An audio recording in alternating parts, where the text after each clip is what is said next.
माता की, भगवान कपिल मुनि की, भगवान कपिल मुनि की जय।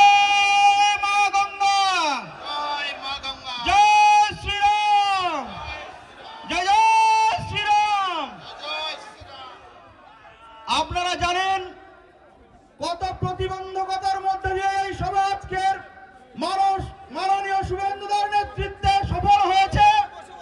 আজকের যিনি এসেছেন তিনি বাংলার গৌরব, হিন্দুর হৃদয় সম্রাট, আপনাদের সবার প্রিয় মাননীয় শুভেন্দু অধিকারী মহাশয়ের জন্য একবার জোরে করতালি, জোরে করতালির মধ্যে দিয়ে তাকে স্বাগত জানান।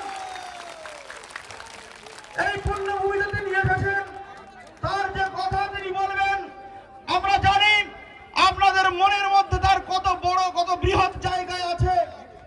তিনি আসার সময় আমরা দেখছিলাম সাগরের প্রত্যেকটা মানুষ রাস্তার সামনে তাকে স্বাগত জানাচ্ছে। এর দ্বারা প্রমাণিত হয় যে সাগর আগামী 26-এর বিধানসভায় কি চাইছে। আপনারা সবাই মন স্থির করে ফেলেছেন। মাননীয় শুভেন্দু অধিকারী মহাশয় তিনি সেই মন স্থিরকে আর কার্যকরী করে দেখাবেন।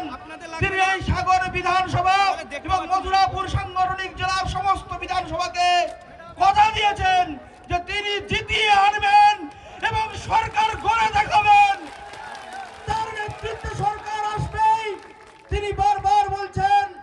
তার যে পরিশ্রম আমরা দেখতে পাচ্ছি, তিনি আপনাদের জন্য নিরলস কাজ করে যাচ্ছেন। তিনি আজকের আপনাদের মধ্যে এসেছেন, তিনি সবকিছু বলবেন। আপনারা যারা আজকের এই প্রতিবন্ধকতার মধ্যে দিয়ে এখানে উপস্থিত হয়েছেন প্রত্যেককেই প্রণাম।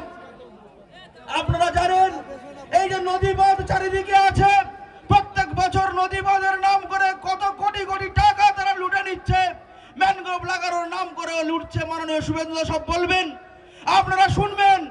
আগামী দিন শুধু বলবো আমি যে আপনারা জোটবদ্ধ হন, আপনারা জোটবদ্ধ হন আর এই সরকারকে বঙ্গোপসাগরে ফেলে দেওয়ার জন্য যা করতে হয় এই কর্মীরা সবকিছু করবে, এই কর্মীরা সবকিছু করবে। আমি আর বেশি কিছু বলছি না। আপনারা প্রত্যেকে যে মানুষের কথা শুনতে এসেছেন, মাননীয় শুভেন্দু অধিকারী মহাশয়ের কথা আপনারা শুনতে এসেছেন, তিনি এবার বলবেন। আপনাদের সবার প্রিয় হিন্দু হৃদয় সম্রাট মাননীয় শুভেন্দু অধিকারী মহাশয়কে বলবো তার আশীর্বচন, তার কথা আপনারা শুনতে এসেছেন, তাকে আমি বলার জন্য অনুরোধ করছি। নমস্কার।